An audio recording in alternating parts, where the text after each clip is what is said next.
مشاهدينا مساء الخير، اهلا بحضراتكم ولقاء جديد واسكندريه مباشر. بيسعدنا وبيشرفنا في استوديو الهوا النهارده اننا نستضيف الاستاذ حسام الدين ناصف، المفكر السياسي والخبير الاقتصادي. اهلا بحضرتك يا فندم. لو اتكلمنا النهارده عن الرئيس لما شهد المرحله الرئيسيه للمناوره بدر 2014، وقلنا ان دي يعني رساله واضحه جدا للعالم ان احنا بنحارب الارهاب، بس احنا مكملين في طريقنا، مكملين في البناء، مكملين، احنا مش هنوقف. شفت الرساله دي ازاي؟ أنا شفت حضرتك في المقدمة اتكلمتي عن وحدة المصريين وإن إحنا مكملين. أنا أحب إن أنا أكمل على كلام حضرتك الجزء الثاني من الرسالة، وهو الإعلام والشباب. فإحنا شفنا رسالة جاية إن الإعلام من الأعمدة بتاعة الدولة واهتمام الرئيس بيه، وإن هو لا يمس، وهو عايز إعلام حر وإعلام وطني وإعلام مسؤول. ودي كانت رسالة للإعلاميين كلهم. وتاني حاجة اتكلم عن الشباب والمجالس الاستشارية لرئاسة الجمهورية، وقال ان هو يعني لم تأخذ حظها كفاية في التغطية الإعلامية. ودي برضو اعتقد ان احنا يعني جزء يتحمله الإعلام وجزء لا يتحمله الإعلام، انما اعتقد لو كانت هي مناسبة فنية كان الإعلام غطاها بصورة أكبر من كده بكتير. فأنا شايف الاثنين دول، إن الإعلام والشباب هم محط أنظار وفكر الرئيس وفكر النهضة المصرية اللي جاية. لا والله يا فندم، يعني هو الإعلام مش بيغطي حاجات فنية بس، يعني الإعلام يعني من الحاجات المستهدفة ومن أركان الدولة الأساسية. فلو قلنا ان الاعلام فعلا مستهدف وليه دور حقيقي في توعية المواطن، في ان هو يعرف ان احنا في حالة حرب، ان احنا في حرب بنخوض حرب حقيقية ضد الارهاب بكل اركانها. احنا يعني برضو عايزة اعرف من حضرتك برضو دور الاعلام في المرحلة الراهنة، في الوقت الكريتيكال اللي احنا فيه. يعني قبل ما هخش في الوقت الحالي، أحب أدي بس فكرة حضرتك عن تطور الفكر الإعلامي. الإعلام أو الرسالة الإعلامية ابتدت بنشر الأخبار ونقل البيانات، ثم أصبحت فيها بعض تحليل الأحداث، وبعد كده ابتدت يخش فيها برامج تسلية زي المسلسلات، وابتدت تقرب من الواقع أكتر وتعبر عن المجتمع عن طريق الإعلانات، إلى أن وصلنا إلى الإعلام الإلكتروني. أنا بقول المقدمة ليه؟ لأن الإعلام اللي احنا عايشين فيه هو إعلام مرحلي وليست رسالة تنويرية. إن احنا لازم علشان أعمل رسالة إعلامية صحيحة إن يكون لها شقين. أولا إن هي توازي وتدعم رؤية الدولة وسياسات الدولة، ولازم تكون رؤية الدولة وسياساتها واضحة بالنسبة للمجال الإعلامي كله بجميع أطرافه، بحيث ان هو يعضد ويساند الدولة. ونقدر ندي أمثلة على كده في إعلام الستينات، والإعلام يمكن الأقرب لنا الإعلام قبل 30/6 ودوره في حشد الناس وتوجهاتهم. وبعد كده الشق الثاني هو تحري الحقيقة، والحقيقة بحذافيرها، لأن يمكن اللعب بالأخبار أو اللعب فيها، لأن ده بيعمل بلبلة. خطورة الرسالة الإعلامية الموجهة للشعب، لأن أصبح الرسالة الإعلامية بتؤثر على الرأي العام أو الفكر الجمعي للمجتمع. فدي أصبحت مسؤولية كبيرة للجهاز الإعلامي أو التوجه الإعلامي حاليا، ومسألة ضمير كمان، يعني الكلمة رسالة وضمير. الأخلاقيات دي هنجيلها في جزء تاني، وعايز أقول لحضرتك إن الأخلاقيات مطلوبة. ويمكن أنا قلت قبل كده إن إحنا قبل ما نتكلم في عملية التنمية البشرية ونهتم بالمهارات، إحنا محتاجين عملية تنمية أخلاقية.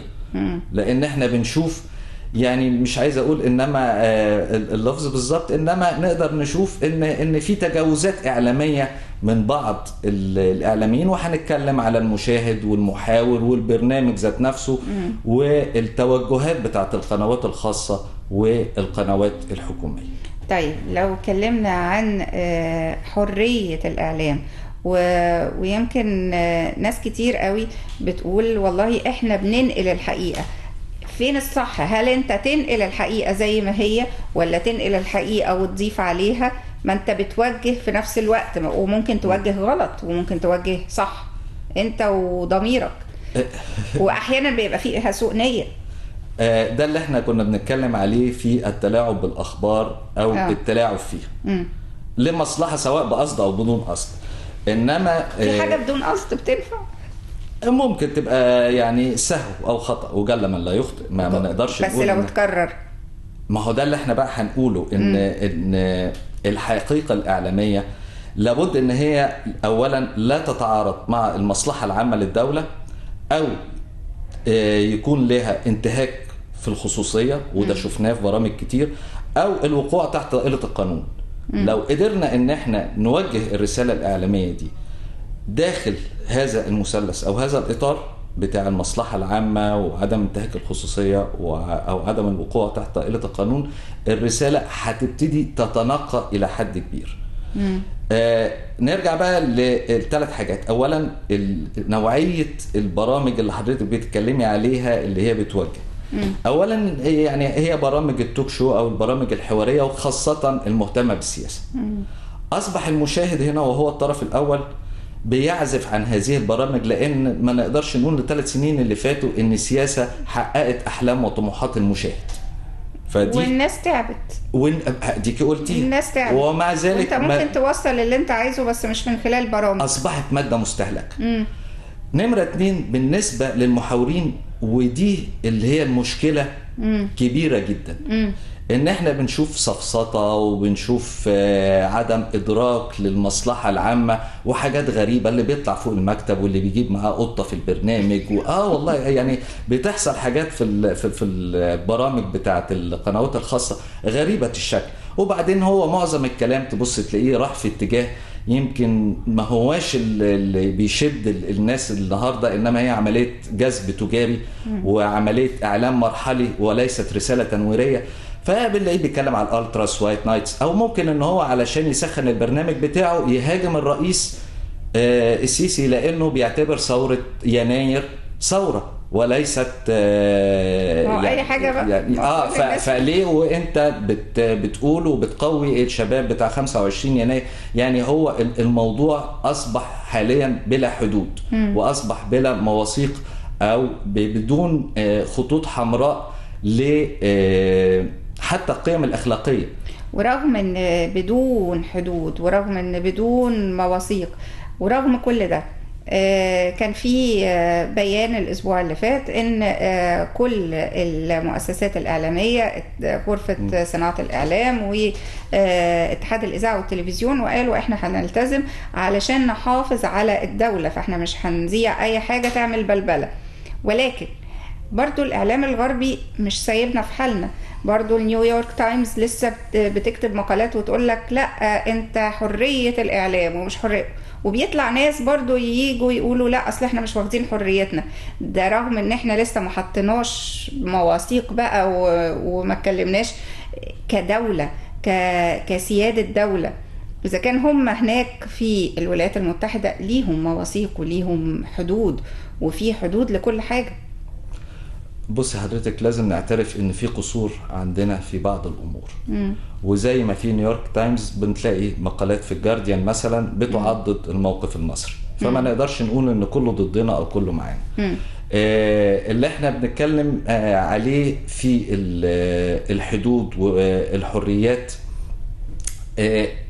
القنوات، وانا عايز اقول ان اعلام الدولة تراجع جداً بصورة كبيرة جدا، ولابد من تطوير المفاهيم وبتاعة الاعلام، لان لو سبناها كده للقنوات الخاصة في ارتباك في علاقة رجال الاعمال المالكين لهذه القنوات مع السلطة. يعني مع نظام مبارك، مع نظام الإخوان، مع النظام الحالي، فده بيؤثر أصلا على سياسات القناة. لو هو مش راضي عن حاجة يوجه هو عايز يبقى حبيب جميع الأنظمة. وعايز يستفيد وعايز يستفيد. فعمليه الارتباك اللي احنا بنمر بيها حاليا دي اربكت القنوات ذات نفسها وسياستها. فاحنا لازم علشان نتوصل الى حلول. ويجي هنا اعلام الدوله، ما هو هنا اعلام الدوله اللي بيساند الدوله المصريه وليس بيساند الحكومه. يعني اعلام الدوله المفروض ان هو عمود من اعمده الدوله. ما بقى يعني اعلام الدوله دلوقتي بقى يعني بقى يقول لك لا ده حاجه سمعتها وحشه يعني. هو اعلام الدوله ده بيساند الدوله وليس الحكومات. اعلام الدوله فيه حاجتين: اولا رؤيه الدوله وسياستها علشان اتبناها، ودي لازم تبقى واضحة، واحنا كلنا بندور عليها، رؤية الدولة وسياساتها علشان نقدر حتى ننتقدها ندافع عنها. انما احنا بنشوف مشروع وبعدين مشروع وبعدين مشروع، انما كسياسة عامة انا هبقى فين بعد سنتين، هبقى فين بعد 3. لسه الرئيس النهاردة كان بيتكلم ان غير مقبول ان احنا يبقى عندنا انقطاع الكهرباء في الصيف اللي جاي زي ما حصل الصيف اللي فات. طب احنا لازم يبقى عندنا سياسة، لازم يبقى عندنا رؤية هنحل المشكلة دي ازاي او نخف من حدتها. ولازم افكر واسبق الناس. وده فكر متطور الحقيقه، ان انا اسبق الناس واسبق المشكله. فهنا انا محتاج ان انا اساند الدوله كاعلام دوله، بس الاقي لازم تتوفر امكانيات لهذا الاعلام علشان يقدر يجدد من افكاره ويجدد من دمه من الامكانيات بتاعته. لان مش معقوله ان هنفضل طول عمرنا قلقانين من قناه واحده وهي قناه الجزيره، واحنا عندنا يعني اكتر من 25 قناه اخرى، واحنا لسه بنتكلم اصل هم بيقولوا اصل هم فين الاعلام الدوله. مصر دي يعني ما هياش حاجه صغيره طبعا. فلازم نتكلم ان من منطق رسوخ ووعي بالاعلام، بحيث ان احنا نقدر نستخدم الادوات الاعلاميه لتعضيد الرؤيه بتاعه الدوله وسياستها. طيب رؤيه حضرتك في المرحله القادمه، وخصوصا ان حضرتك يعني ليك خبره في المجال السياسي والمجال الاقتصادي، فلو اتكلمنا عن الرؤيه اللي انت عايز تشوف عليها الإعلام في الفترة المقبلة وأدائه خلال الفترة المقبلة. برضو نرجع تاني ونقول إن هو في أساسيات للإعلام. أولا حرية الإعلام، استقراره، وضوحه وشفافيته، ان هو يتناول الحقيقة وفقط الحقيقة، زي ما كان مثلا كمثال حرب 73 وشوف البيانات بتاعتنا وقد ايه احنا كنا متحرين الدقة فيها. واحنا هنا بندور على مؤسسات الدوله. لما حضرتك بتقولي اعلام ده، فين هيئه الاستعلامات اللي احنا بنستقي منها الاخبار؟ انا بشوف دلوقتي برامج وقنوات بتنقل عن اذاعات اجنبيه وعن مراسلين وعن احداث، انما فين البيانات الحقيقيه بتاعه الدوله؟ فانا احب اشوف الاعلام ده حر مستقر، واعلام يعني حاسس بالمسؤوليه، اعلام ملتزم، اعلام يقدر المسؤولية الملقاة عليه في تشكيل الرأي العام. دي مهمة جدا. وفي نفس الوقت ان انا اشوف كفاءات وافكار جديدة بتطرح في المجال الإعلامي، وليست هي نفس الأفكار النمطية ونفس الأفكار المتكررة للإعلام المرحلي، وأن أنا بستغله تجاريا أو بستغله لفترة معينة والأغراض معينة لمهاجمة شخص معين سواء كان وزير أو مسؤول فقط لا غير، دون أن أنقل الحقيقة كاملة أو أن أقول أن أنا بساعد الدولة في أداء رسالتها. أنا ما شفتش الإعلام مثلا طلع قضية فساد كبرى وتبناها واتحرك عليها، بالعكس ده احنا لما بنلاقي كده بنلاقي ان هو بيتمسك مثلا اللي بيقول الكلام ده، وحاجة من الاثنين: يفصح عن مصادره رغم ان القانون بيحميها، اما يبقى سارق هذه البيانات. فاعتقد ان احنا المفاهيم ذات نفسها محتاجة ان هي تتطور بالنسبة لمؤسسات الدولة وبالنسبة للمؤسسات الإعلامية. طيب لو اتكلمنا عن شق آخر في الإعلام وهو السوشيال ميديا.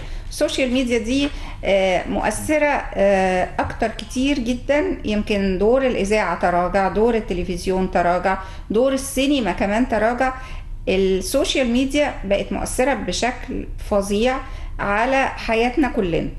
امتى يعني يبقى فيه تقنين أو فلترة يعني انت اي حد بيسيب نفسه للسوشيال ميديا خلاص بيشكل الوعي وبيشكل الوجدان وبيشكلك زي ما يعني رايح جاي داخل الدماغ وكلها مسجز. على حضرتك في النقطة دي. أولا ده سمة عصر ولابد من التطور، وأصبح اختفاء الحدود بين المرسل والمستقبل في الإعلام. بمعنى إن بقى أصبح من حق كل واحد أو يمكن لكل فرد إنه يملك الإعلام الخاص به عن طريق شبكات التواصل الاجتماعي أو صفحات التواصل الاجتماعي. وعايزين نقول إن في أكتر من 50 مليون مستخدم للإنترنت في منطقة الشرق الأوسط. أيوة يا فندم، بس أسيب الناس تستخدم السوشيال ميديا من غير أي أويرنس، من غير أي فلترة، من غير أي حاجة، علشان أنا الدنيا كلها مفتوحة، فأنا أسيب الناس كلها تستخدمها بدون ما أقول له لا خلي بالك ده في كذا، خلي بالك في كذا. يعني في مسجز بتتحط في السوشيال ميديا في منتهى الخطورة، في إعلام فجأة تبص تلاقي الدنيا اتقلبت. اقول لحضرتك الحق احق ان يتبع. لو في بيانات واضحه وفي دوله صاحيه وفي اجهزه اعلاميه قادره تستوعب التطور الفكري، الحقيقه بتبان. فاي توجهات هدامه بالنسبه لاساس الدوله واركان الدوله ومؤسساتها لازم تكون الحقيقة واضحة، بحيث ان محدش يقدر ان هو يجادل او يزايد او يتلاعب بهذه الاخبار. فاحنا محتاجين حقائق واضحة وقوة اعلامية خاصة في السوشيال ميديا تظهر الحقائق للناس قبل ما حد يفكر ان هو يتلاعب بهذه الاخبار او يتلاعب فيها.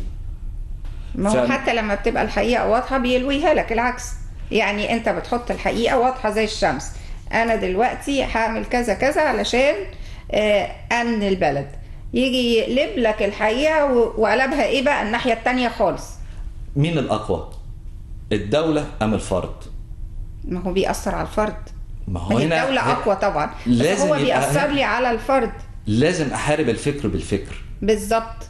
فهنا احنا زي ما احنا بنقول تغيير الخطاب الديني وتطور الخطاب الديني، بس هي دي بقى. فمن هنا انا لازم ان موضوع مواجهة الارهاب او ان احنا لو عايزين مصر تتقدم ويبقى لها رؤية وسياسات تقدمية، لازم اكون عندي من الذخيرة من الافكار من الحقائق والمعلومات والتطور الفكري، بحيث ان انا ابقى سباق في هذه المجالات.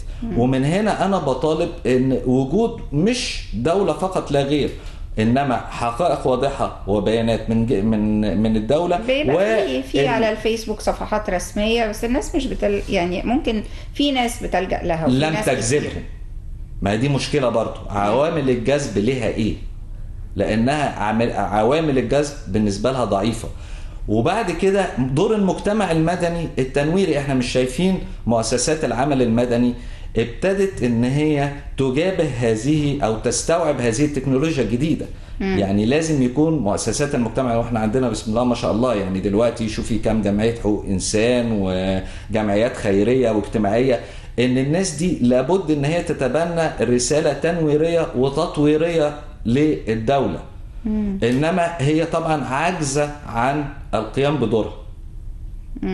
فلازم تتوزع الادوار. انما عمليه تقييد الفكر عامل زي الميه، هيتسرب وينتقل بصوره او باخرى. لا مش تقييد، احنا في مرحله ما ينفعش ان انت تقيد الفكر، ولكن لازم تواجهه بفكر اخر اقوى منه، بفكر متطور اكثر منه تطورا واكثر منه جاذبيه. وهنا بقى لابد ان احنا نعترف بضعفنا، ولابد ان احنا نبتدي نعترف بالمشكله علشان نقدر نحلها. انما عدم الاعتراف بالمشكله حتى لا يكون هناك حل لها او ما حدش يكون مطالب بحلها، هي دي مشكلتنا. هاتي اي وزاره هيقول لك ليس في الامكان احسن من مكان. واحنا هي عندنا بداية حل المشكلة ان انا اعترف بيها، ده بداية الحل اصلا. بالظبط كده، علشان اقدر اشوف ايه الحلول وايه البدائل واختار انسبها وابتدي افعله. ويعني دي اساسيات اي حل المشكله، سواء في اداره الازمات او في الاداره العامه بصفه عامه يعني. فدي بديهيات، انما عدم الاعتراف بالمشكله حتى لا يكون هناك مسؤول عنها ولا يحاسب، وحتى لا يكون مطالب اصلا بحلها، فهينكرها بمنتهى السهوله. طيب، دور الإعلام في التصدي للإرهاب، ويمكن الفترة اللي فاتت طبعا كل الإعلام كان بيتكلم عن الإرهاب. هل ده طريقة صحيحة إن احنا نعالج المشكلة دي، ولا في دور أقوى للإعلام بطريقة أحسن إن هو يعالج الإرهاب؟ لا، لازم يكون في طريقة أفضل لتناول الأحداث الإرهابية إعلاميا. أولا إظهار حقيقة كاملة وشفافية، طبعا مع الاعتبارات اللي احنا قلناها، اللي هي المصلحة العامة والخصوصية والقانون. وفي نفس الوقت بس الثقة في النفس، وعملية ان هي تبقى رسالة تنويرية ان هذا الارهاب لن ينال منا كدولة او كمؤسسات دولة او كشعب موجود، انما علينا مواجهته، وعلينا ان احنا نتكاتف لمواجهة هذا الارهاب اللي بيشن علينا حرب، هي حرب استنزاف اول واخيرا، لانه لا يقدر على حرب مفتوحة قصاد الشعب المصري، مش هقول الجيش، انما هي حرب استنزاف لموارد الدولة. فلازم ان احنا نعي هذه المخاطر ونتوجه اعلاميا لدحر كل ما يخطط له اعداء مصر. لو اتكلمنا بقى عن الشباب ومشاركة الشباب في الحياة السياسية، وأهمية مشاركة الشباب في الحياة السياسية وإشراكهم في الحياة السياسية، وخصوصا في البرلمان القادم وفي حركة المحافظين، وفي يعني الشباب محتاج إن هو يبقى دوره فعال أكتر من كده. بص، أنا منحاز للشباب ومنحاز للشعب بصفة عامة، إنما كل واحد بيتكلم عن الشباب ما بيشوفش هو بيدي ايه للشباب، ايه اللي خده الشباب حتى الان من بعد ثورة 25 يناير. لازم نقيم الحاجات دي، لان الولاء للنتائج وليس الاشخاص. فعشان اقول ايه اللي مطلوب من الشباب، ابتدي اشوف واحط معايير للشباب اللي انا عايزهم، واحط محددات للاماكن اللي انا محتاج ان الشباب يظهر فيها او يشارك فيها. فاحنا بنقول النهارده ادوا الفرصه للشباب في البرلمان، بس انا محتاجه تاهيل. هو انا يعني نحدد المعايير علشان اقدر انقي الشباب يعني، وابتدي اللي محتاج منهم تاهيل ناهله. يا ستي هم لسه قدامهم الفرصه كبيره. انا محتاجه ااهل كتير من الشباب، ده ثروه انا اهل نبتدي. انما انا شايف ان كل واحد بيتكلم عن الشباب. الحكومه اتكلمت عن الشباب، طب عندنا كام وزير شاب؟ خلينا نشوف كام من المحافظين شباب، نواب المحافظين من الشباب. احنا بنسمع ان هم هيجيبوا مساعدين والحكم المحلي انما كلها مشاريع مؤجله. الشباب لا يملك حتى الان حقيقه واحده في يده خلال اكتر من 3 سنين. هي النقطه مش وزير شاب، هو النقطه الشيله تقيله. لو خدنا اي وزاره الشيله تقيله جدا. مش عرفك ان الشباب مش هيقدر عليها؟ هو حد جربهم وخذلوه؟ لا، هي مش الفكره كده. الفكره ان انت تعالى خد خبره زي بره. هو احنا بنتكلم زي في الخارج. ما هو في الخارج بيتدرب بيجي في اماكن 1 2 3 خبراته في الاداره كده، نجح في دي نجح في دي نجح في دي، كمل طلع بقى شاب فعلا. بس اخد فرصته من البدايه وطلع السلم، ما جاش فجاه بقى وزير وشاف وزاره وتحت ايده ناس كتير قوي. انا مش بهاجم، بس انا مع الشباب توتالي، بس انا عايزاه يبقى واقف على ارض ثابته. حضرتك قلتي خد الفرصه من البدايه. طبعا. طيب فين الفرصه وفين البدايه؟ في ناس شباب كتير يعني. فين الفرصه اللي اداها لهم النظام؟ احنا من 3 سنين كانت قناه شابه. احنا كلنا كنا شباب اول ما تعيننا، كنا شباب. في شباب جديد اتعين عندكم ونسبته قد ايه؟ لا، سيبك من الجهاز الاداري للدوله. طب هو ده بلاش ده مسفيرو ده بالذات ما ينفعش. احنا بنتكلم عن شباب يعني. احنا بنتكلم عن شباب ثوره 19 وليس شباب ثوره 25 يناير. هم دول المتحكمين في المشهد سواء السياسي او الاجتماعي او الثقافي الان. فان انا ادي دور للشباب. عارف حضرتك عبد الناصر عمل ايه؟ عبد الناصر كان عمره 36 سنه يعني. الرئيس عبد الناصر عمل ايه اصلا؟ سفر ناس كتير جدا، سفر ناس بعثات للخارج اتعلموا وتعالوا. بس كان لها معايير، انما ما كانش فيها واسطه. بس سفر ناس كتير جدا تتعلم. احنا النهارده مش يعني عايزين حتى يسفروهم، انما يدوا لهم فرصه للتقدم. لا بيسافروا بس اللي والمشكله ان شباب 25 يناير من صدر منهم اعلاميا كان اسوأ ما فيهم.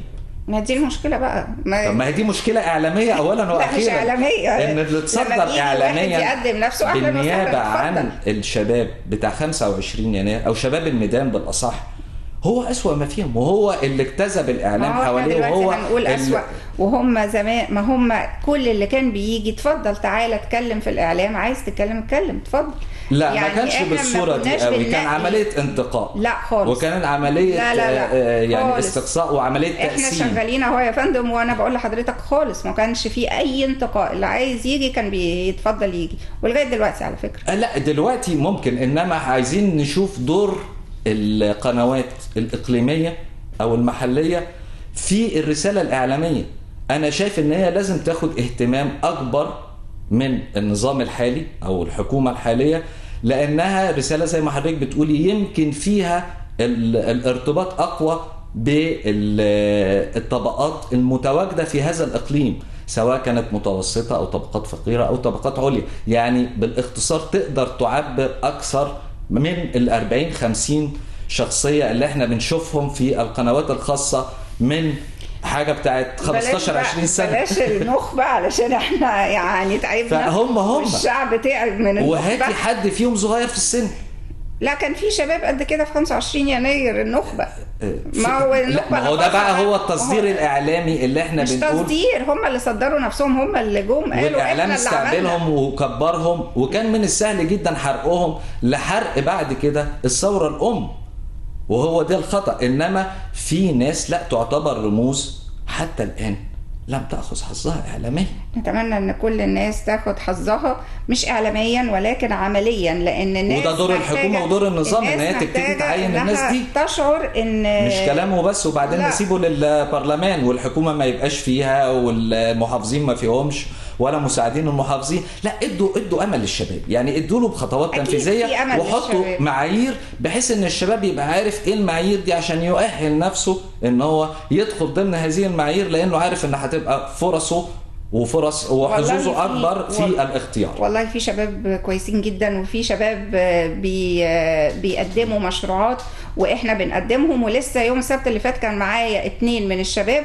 كانوا عايزين يعملوا مشروع في منتهى الجمال، وماسكين من اول الضبعه لغايه السلوم وعايزين يخلوها خضراء، ومش عايزين حاجه من الحكومه ومش عايزين ميه، ولا قال لك احنا اللي هنوفر الميه، احنا اللي هنعمل كذا كذا، ادي المشروع احنا بنطرحه. فاللي عايز يفكر ويعمل بيشتغل، واحنا بنستقبل كل الافكار. ويمكن احنا كقناه محليه احنا ده دورنا ان احنا يعني نقول لهم وما بنوجهش اي حد، اللي عنده مشروع اللي عنده اي حاجه بيجي وبيتفضل وبيقدم. والمجموعه الحقيقه 2 من الشباب حاجه تفرح بصراحه. ارجو ان انت تتبني هذه المشاريع وما نفاجئش بشركه غير مصريه دخلت لاستصلاح عدد من الالاف من الافدنه ونفضل على كده زي ما حصل في توشكا. انما لا تبنوا هذه الافكار الشابه ودعموها بحيث ان ونقدر نشوف بعد كده. وارجو طبعا من الحكومه في المقام الاول لان هي الجهه المنوط اليها بتبني هذه الافكار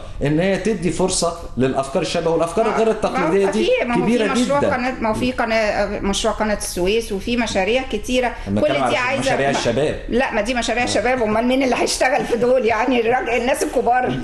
لا يا فندم يعني خلينا محقين، يعني انا بصراحه خلينا ندي كل حاجه حقها. في مشاريع قويه جدا، وفي المشروع سله الغلال اللي في دمياط اللي هو بتاع الوزير. امال مين اللي هيشتغل في يعني ان انت تبقى؟ انا مش هخش في الجزء الاقتصادي في هذه المشروعات، انما اعتقد ان هي هتستوعب شباب، ده صحيح. طبعا هتستوعب اعداد كبيره احنا بنتكلم على قيادات وتغيير الفكر وليس العماله فقط. قيادات لازم تاهيل، ما اقدرش احط قياده عفوا، لازم ااهل هل احنا ابتدينا في هذا التاهيل؟ هو ده اللي انا بسال عليه، ان انا احط معايير للتاهيل وادي فرصه للشباب للمنافسه. انا جالي نواب مساعدين في محافظه البحيره وجم وقدموا نفسهم، وفعلا في ناس منهم متعينه. انا شايف ان الموضوع ده لابد ان هو يعمم. محافظ البحيره واخد شباب، ومحافظ الاسكندريه تقريبا في شباب بس لسه لم يعلن عنهم، بس محافظ البحيره عنده معاونين شباب وجم، والحقيقه ناس يعني ارجو ان الافكار دي بقى يعني تشوف حظها. لا، تشوف حظها في البحيره مش اعلاميا فقط، يعني على الارض. يعني افكار الشباب دي تنفذ على الارض، ما ناخدش افكار الشباب ونجنبها، بالعكس انا عايزين نفعلها وعايزين يبقى ليها تاثير. اقول لحضرتك حاجه؟ اتفضلي. الولاد لما جم قالوا احنا ما كناش متخيلين حجم المشاكل اللي موجوده على الواقع. احنا كنا بنتكلم من بره، لكن لما حطينا ايدينا بجد دي خطوه مهمه جدا، مواجهه الحقيقه. هو بيقول طبعا، وقالها على الهوا، قال احنا ما كناش متخيلين حجم المشاكل دي. طب افكار، قال لي انا غرقان، انا هقول لحضرتك افكار بس لما استوعب. فهي دي النقطة اللي أنا بتكلم فيها. أكيد طبعا لازم مواجهة الحقيقة، ولازم الناس دي زي ما حضرتك بتقولي ناخد بإيديهم ونأهلهم بالظبط، ما هو علشان نقدر ناخد منهم إبداع، إنما هناخد منهم منين؟ بس يعرفوا المشاكل. بشكر حضرتك أستاذ حسام الدين ناصف، المفكر السياسي والخبير الاقتصادي. فعلا أثريت الحلقة. الله يخليك، شكرا جزيلا لك. أثريت الحوار، وبشكر حضرتك شكرا جزيلا، نورتنا وشرفتنا. شكرا يا فندم. مشاهدينا، دي كانت حلقتنا النهارده من اسكندريه مباشر. تحياتي وتحيات اسره البرنامج، يوسف شعبان، حازم مغازي، ولمياء حسين. شكرا والى اللقاء.